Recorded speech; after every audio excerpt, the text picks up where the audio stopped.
ఈ రోజు మన రెసిపీ వచ్చేసి బొంబాయి రవ్వతో ఎంతో టేస్టీగా ఉండే ఈ దోసలు చాలా రుచిగా చాలా టేస్టీగా అయితే ఉంటాయండి. ఈ దోసలు వచ్చేసి ఇంట్లో వాళ్ళందరికీ నచ్చుతాయి. అంత టేస్టీగా అయితే ఉంటాయి. ఇంకేంది ఫ్రెండ్స్ ఆలస్యం ఎలా చేయాలో ఏంటో అనేది వీడియోలోకి అయితే వెళ్ళిపోయి చూద్దామా మరి. ఇంకా ముందుగా ఒక మిక్సీ జార్ అయితే తీసుకొని అందులోకి 1 కప్పు బొంబాయి రవ్వ అయితే వేసుకోవాలి. అలాగే ఒక 3 స్పూన్ల దాకా మైదా, ఇంకా ఇందులోకి రుచికి తగినంత సాల్ట్. ఇంకా ఇప్పుడు మూత పెట్టుకొని స్మూత్గా గ్రైండ్ చేసుకోవాలి. ఇంకా ఇలా స్మూత్గా గ్రైండ్ చేసుకున్న తర్వాత ఒక మిక్సింగ్ బౌల్ అయితే తీసుకొని ఇంకా అందులోకి అయితే వేసుకోవాలి. ఇంకా ఇప్పుడు ఇందులోకి ఒక 3 స్పూన్ దాకా పెరుగు,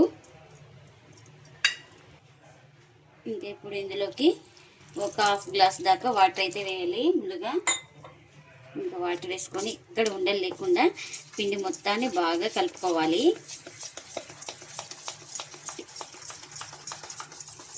ఇంకా ఇలా మొత్తం బాగా కలుపుకొని ఇంకా మూత అయితే పెట్టుకొని ఒక 5 మినిట్స్ పక్కన పెట్టుకుంటే మనకు రవ్వ అనేది సాఫ్ట్గా నానుతుంది.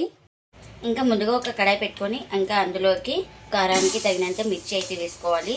అలాగే చిన్నగా కట్ చేసుకున్న అల్లం ముక్కలు, అలాగే పొట్టుతో సహా ఒక 4 వెల్లుల్లి రెబ్బలు కూడా వేసుకోవాలి.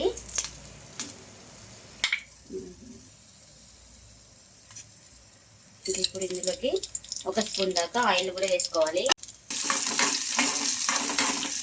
ఇంకా ఇది ఒకసారి మొత్తం బాగా కలుపుకొని ఇంకా ఈ మిర్చి అయితే బాగా ఫ్రై అయిపోవాలి. మనకు ఇలా మిర్చి వేగిన తర్వాత ఇప్పుడు ఇందులోకి పల్లీలు కూడా వేసుకోవాలి. ఇంకా ఈ మిర్చితో పాటు పల్లీలు కూడా బాగా ఫ్రై చేసుకోవాలి. ఇంకా పల్లీలు మిర్చి అన్నీ బాగా ఫ్రై అయిపోయినాయి కదా. ఇప్పుడు స్టవ్ అయితే ఆఫ్ చేసుకొని చల్లారిన తర్వాత అయితే గ్రైండ్ చేసుకోవాలి. ఇంకా చల్లారిన తర్వాత అయితే జార్ తీసుకొని ఇంకా జార్లోకి అయితే వేసుకోవాలి. పల్లీలు మిర్చి అవన్నీ ఫ్రై చేసుకున్నాం కదా. ఇందులోకి రుచికి తగినంత సాల్ట్, అలాగే గ్రైండ్ చేసుకోవడానికి వాటర్ కూడా వేసుకోవాలి.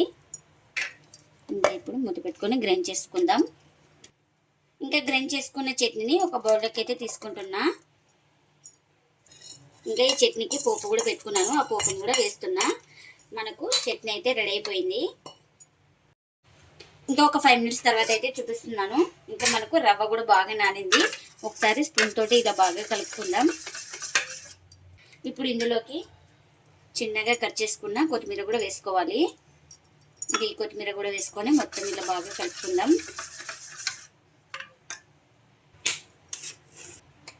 ఇంకా ఇలా మొత్తం కలుపుకున్న తర్వాత ఇప్పుడు ఇందులోకి ఒక 1/2 టీ స్పూన్ దాకా వంట సోడాని కూడా వేసుకోవాలి. ఇంకా మనకి ఇక్కడ పిండి కాస్త గట్టిపడింది, అందుకని కాస్త వాటర్ కూడా వేస్తున్నాను. ఇంకా ఇలా మొత్తం బాగా కలుపుకోవాలి ఒకసారి. ఇంకా ఇప్పుడు చూపిస్తున్నాను చూడండి, బ్యాటర్ అయితే ఇలా ఉండాలి. ఇక్కడ చూపిస్తున్నాను కదా, ఇది ఇంకా పర్ఫెక్ట్గా అయితే సరిపోయింది. ఇంకా దోశ వేసుకోవడానికి పెనం కూడా పెట్టుకున్నాను. పెనం కూడా హీట్ అయింది. ఇంకా దోశ వేసే ముందు అయితే పిండి మొత్తాన్ని ఒకసారి బాగా కలుపుకొని ఇంకా మనకు ఒక గరిటె పిండి అయితే తీసుకొని ఇలా వేసుకోవాలి. ఇలా వేసుకొని లైట్గా స్ప్రెడ్ చేసుకోవాలి. ఇంకా ఈ విధంగా ఉంటే చాలు. ఇంకా ఇలా తడి ఆరిన తర్వాత ఆయిల్ అయితే వేస్తున్నాను. మీరు ఆయిల్ ప్లేస్లో బటర్ కానీ గీ కానీ ఏదైనా వేసుకోవచ్చు. ఆయిల్ లేకుండా కూడా కాల్చుకోవచ్చు అండి, చాలా టేస్టీగా అయితే ఉంటాయి. ఇంకా ఇప్పుడు దోశ ఒక సైడ్ కాలిన తర్వాత మరో వైపు అయితే ఇలా టర్న్ చేసుకుంటున్నాను. ఈ వైపు కూడా కాల్చుకోవాలి దోశ అనేది. ఇంకా ఈ దోశను అయితే 2 వైపులో బాగా కాల్చుకున్నాను. ఈ దోశ అయితే రెడీ అయిపోయింది. ఈ రెడీ అయిపోయిన దోశను ఒక ప్లేట్లోకి అయితే తీసుకుంటున్నా.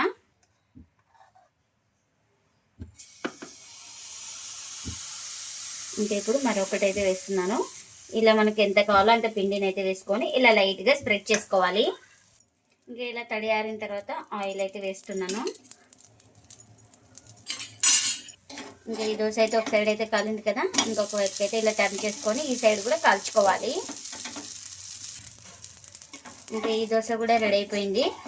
ఇంకా ప్లేట్లోకి అయితే తీసుకుంటున్నా. ఇంకా అన్నీ ఇలానే చేసుకోవాలి. బొంబాయి రవ్వతో అప్పటికప్పుడు చేసుకునే ఈ స్పాంజీ దోశలు చాలా రుచిగా చాలా టేస్టీగా అయితే ఉంటాయండి. కేవలం 10 నిమిషాల్లో చేసుకోవచ్చు. చాలా రుచిగా చాలా టేస్టీగా అయితే ఉంటాయి. అందరికీ నచ్చుతాయండి. ఇంట్లో వాళ్ళందరికీ అంత టేస్టీగా అంత సాఫ్ట్గా అయితే ఉంటాయండి ఈ స్పాంజీ దోశలు అయితే. ఇంకా ఇందులోకి చట్నీ కూడా చేసుకున్నాం కదా, చట్నీ కూడా సర్వ్ చేస్తున్నా. చూడండి మనకు 24 hours అయినా చాలా స్పాంజీగా అయితే ఉంటాయండి ఈ దోశలు అయితే. అంత స్పాంజీగా అయితే ఉంటాయి చూడండి. చాలా టేస్టీగా అయితే ఉంటాయి. మీరు కూడా తప్పకుండా ఒకసారి ఇలా ట్రై చేయండి స్పాంజీ దోశలు అయితే. మీరు కూడా బొంబాయి రవ్వతోటి ఇలా స్పాంజీ దోశలు చేసి మీకు ఎలా వచ్చిందో కామెంట్ అయితే చేయండి ఫ్రెండ్స్. ఇదండి ఇవాళ వీడియో. ఈ వీడియో కనుక నచ్చితే ప్లీజ్ లైక్ చేయండి, షేర్ చేయండి, కామెంట్ చేయండి. అలాగే లైక్ చేసి సపోర్ట్ చేయండి friends. Thanks for watching. Bye bye.